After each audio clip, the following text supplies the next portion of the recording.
today I've got a little chatty video for you. As I'm filming this, Bristol is preparing for Pride weekend. I know Pride month was June, but for some reason we have our Pride festival in July here. But since this is happening, I thought it would be the perfect time to announce a recent realization of mine, which is that I am asexual. I came to this realization a couple of weeks ago, and I've been looking it up, researching, watching YouTube videos ever since. I've joined a Facebook group and I just feel empowered in knowing more about who I am and why I am like I am. So I thought I'd start a little YouTube series. This first episode will be about what asexuality is and what it is to me.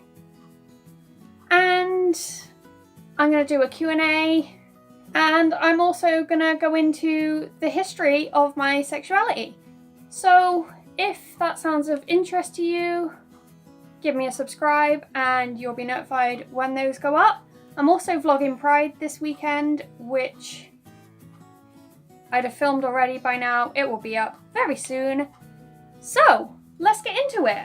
I've got my notes here that I took the first day I realised the asexual label applied to me. I first looked up some YouTube videos and watched a couple of those, and then I read a WikiHow article, and I've taken notes from both of those sources. I'll link everything below. So yeah, let's get into it. The first thing I wrote down was the definition of asexuality, which is basically that you don't feel sexual attraction to anyone. Next, I wrote down a couple of quotes from the first few videos I watched, which I thought applied to me. I had my book open with me and I was just jotting down notes as I watched them. And here are a few of them. I've been aesthetically attracted to people. I thought they were nice looking. I've always been distant when it came to romance and lacked that interest. I've never felt sexual urges, which is why I always thought something was wrong with me. That last one definitely applies to me. I felt that so strongly and I couldn't have jotted it down quicker. The next thing I wrote down was the 3 types of attraction. So there's sexual attraction, romantic attraction, and aesthetic attraction. Sexual attraction, asexuals do not feel. It is when you look at someone and you want to climb them like a tree. It basically means that you want sexual relations with someone. Romantic attraction is something more asexuals feel, but not all. Some asexuals don't feel romantic attraction or sexual attraction. Romantic attraction is when you want to be in a relationship with someone and you feel romantic feelings towards them. You want to hold their hand, kiss them, just not have sex with them. It's an emotional connection. Aesthetic attraction is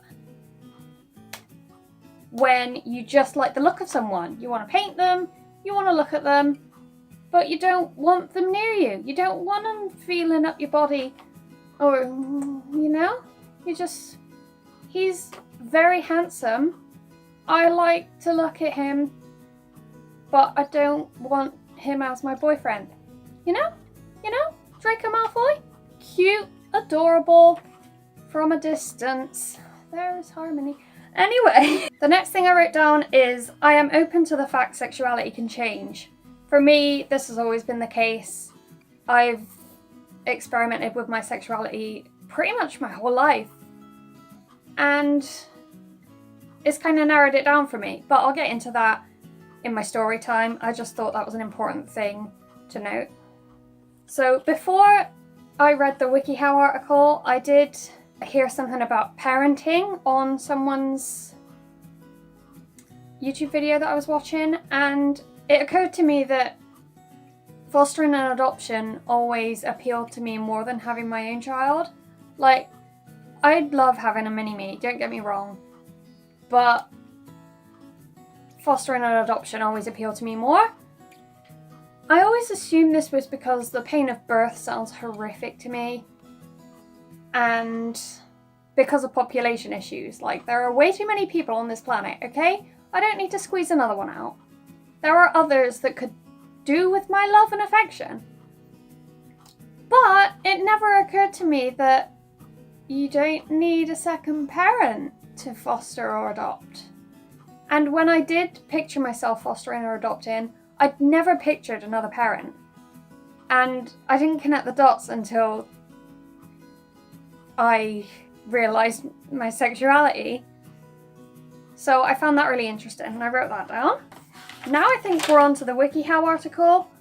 And the first point I underlined was sexual attraction confuses you. And under that bullet point I wrote my own notes. It says, my favourite part of sex was the after, when we could just cuddle or fall asleep together and the pressure was off. I always loved the look of band members and celebrities too, but looking back I never really wanted to jump in bed with them. I think mainly they were just people I admired or idolised. I also wrote in capitals and underlined, you don't find it hard to abstain from sex. Never! I've never found it difficult. The next WikiHow bullet point, if you're asexual and have had sexual experience, some or all of these may be true for you. You tried sex and felt let down. It doesn't feel particularly fun. You go through the motions but you don't find it exciting. You'd rather do something more fun, like reading a book or eating dessert. I'd rather eat dessert than do anything else. Maybe sleep. Eating dessert and sleeping. I can't do those at the same time though. That would be great. Next, the WikiHow article went into different types of asexuals. I never realised how broad asexuality was. I always thought it was just abstaining from sex and relationships, staying on your own, getting a cat. But no, there are so many different asexuals out there. And here are some examples of different types. Some asexuals are grossed out by sex. Others find it boring but okay. Others find it enjoyable, though it probably isn't their favourite thing. Some asexuals never want to have sex. Others tried it a few times before figuring out they weren't interested, and others will have it sometimes because they know their partner enjoys it. Some asexuals never feel arousal, and others do sometimes. I then asked myself the question, am I aromantic? Am I heteroromantic? Am I biromantic? Am I panromantic? Because really, I think I'm still discovering that about myself, which is fine, because I guess it's fluid with me. I've been biromantic, I've been heteroromantic. I'd say currently I'm aromantic. I'm not interested in relationships at all, but I'm well aware that that can change and that my interests always change. So it is a question to revisit, I think, but as of right now, I would say I'm aromantic, which basically means that I'm not interested in anybody. Sorry. People would be interested in me and they wouldn't be ugly, they wouldn't be horrible, they'd be nice looking, they'd be nice people, but I wasn't interested at all. And that was a big anxiety trigger, if I'm honest. But there you have it, there's the explanation. The last thing I wrote was a bit of advice that I think everyone could do with following, and that is give it time. You may only discover asexuality after years of reflection and experimentation, like I did. Sexuality may change over time too, as well as romantic attraction.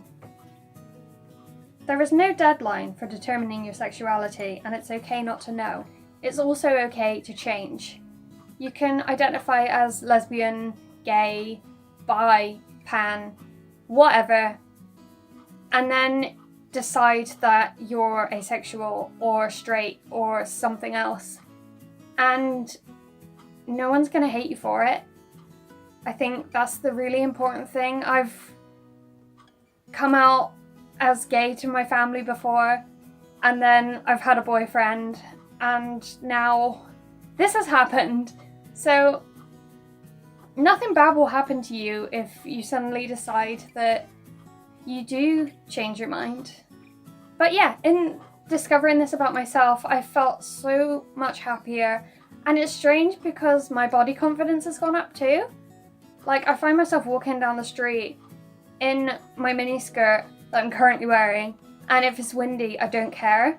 Like, flash my pants, whatever, no one's getting the booty, whether they see my pants or not. I don't know how to explain it properly. That probably sounds really stupid, but my body confidence has just rocketed. And I do think it's thanks to this. So those are all my notes, and talking about this has really made me want to talk about it more, so I'm definitely going to do more on this. I'm really looking forward to going to my first ever Pride and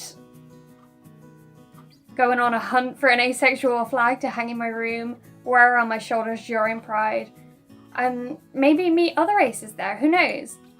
I have actually made a playlist of all the videos I found helpful in writing down these notes. I'll link the WikiHow article below. And there's also a Facebook group that I've joined, which I really recommend doing if you're asexual and you find that you're still discovering yourself. Joining a group of like-minded people on Facebook really helps. I've joined a UK one just so that if maybe I wanted to meet someone like me, there's the option.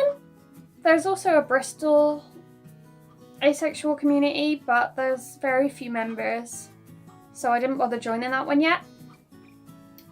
But I will link the community I'm part of below.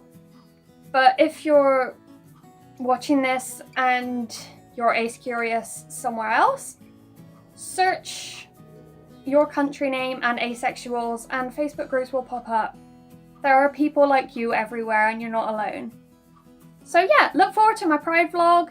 Look forward to my next episodes in this fun little series. Like, comment, subscribe, and I will see you very soon. Goodbye.